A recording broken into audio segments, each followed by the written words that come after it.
Chimps.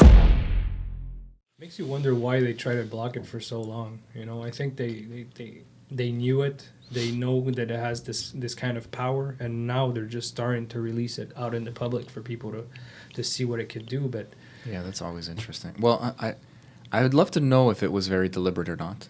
That's always something I was curious about. You know, like is it like in that intro to Pineapple Express when that dude is like Nixon? It's like it's like Bill Hader, and they're in like the bunker that they end the movie in. And they're testing weed to see, so this army guy is smoking weed. He's laughing, and he's like a normal army dude, you know. And then he gets high and he just starts fucking like playing like music in his head. That was a great telling scene. the guy to go fuck himself. Yeah. And the guy's like illegal, it's like it frees your mind. It's bad. So then all the other stuff that frees your mind needs to kind of get wrapped up in the same. But look at what it was. What did that do? It challenged authority. Okay. He wasn't listening to authority. So it's so easy to put a break on it. Schedule one, you can't do this stuff. But fuck, when we see lines, we cross them. That's the way we are. That's how we got to this point in life. So the truth will come. You can only delay it as much. It's like a bike going downhill. You can put the brakes on, but years past, those brakes are going to get thinner and thinner, and then the bike's fucking going. And that's what's happening right now. They put a halt on it, but it's fucking reviving. Even weed, it's funny how they just came out. Okay, now it's legal. We can smoke weed in the street. Okay. You're not realizing that weed is like a mind opener. It's kind of a psychedelic itself. In some sense, it's a light. I call it a light psychedelic, where it tells you truths in your face, and you don't like it. And when you don't like it and you don't feel good about yourself, then you'll go paranoid. So it lasts a lot less time as well, but it's kind of a psychedelic, I find. For sure. Yeah. But you know what's interesting is that they put the halt on it. What happens? It crossed over with science. Yeah. The backing behind science helped it grow, and now you can't stop it because now we have literature behind it, we have experience behind it, we have evidence behind it, and now it's fucking flying together. I've been saying this so long about weed, like, oh, weed is good for the body. Weed, science comes in, it's legal. Boom, who gets some weed? My grandmother.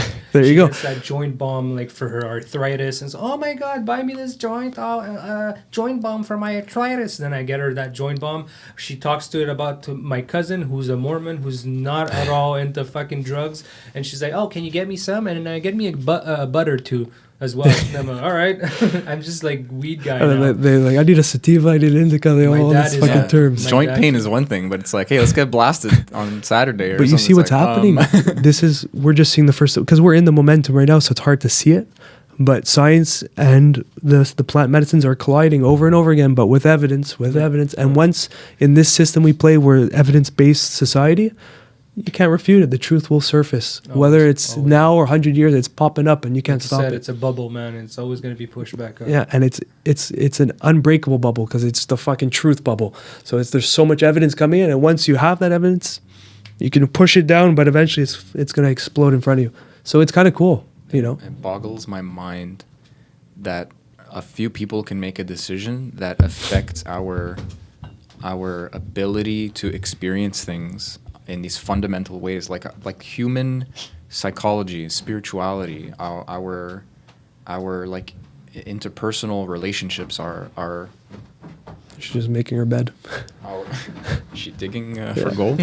Our culture, like everything that could have been influenced and grown and achieved and learned has been paused for 50 years or something, because some people just said like, no, this is bad for you, and they had no way of knowing because the science wasn't out there. And I mean, when I put it that way now, obviously it was stopped because it's mind altering.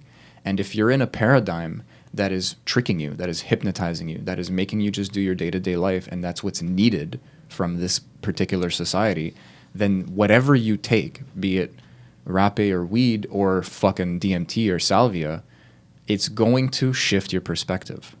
All of these things are going to shift your perspective in different ways. And that, in essence, is going to allow you the space, maybe even force you to challenge your norm, to just feel tripped up and to see things as new. And then when you see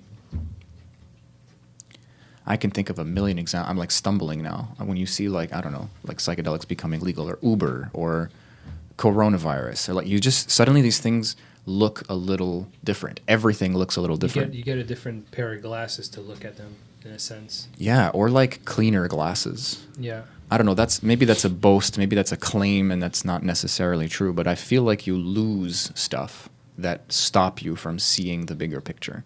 It's not just that you see differently. And this is maybe measurable. This is maybe something I can talk about it and then show that I am more like +3 in some personality aspect or something. I don't know.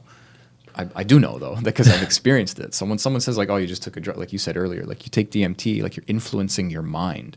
And then someone on the outside sees you come out of that and suddenly like believe in God or whatever you want to, slap a quick label on it.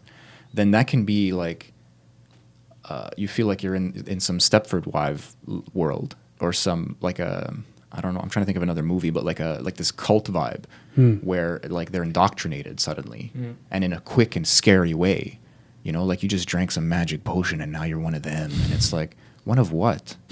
Like you're right. But like, like when I went to Vipassana, I was telling it to my friends, and I was at a friend's place and his parents were there, and the mom was like, this sounds like a cult. And I just went like, yep. It does. I had the same experience. I told my friends I was going, and this one girl, she was there. She's like, oh, I had a friend that went there. Oh, don't do it. I'm like, why?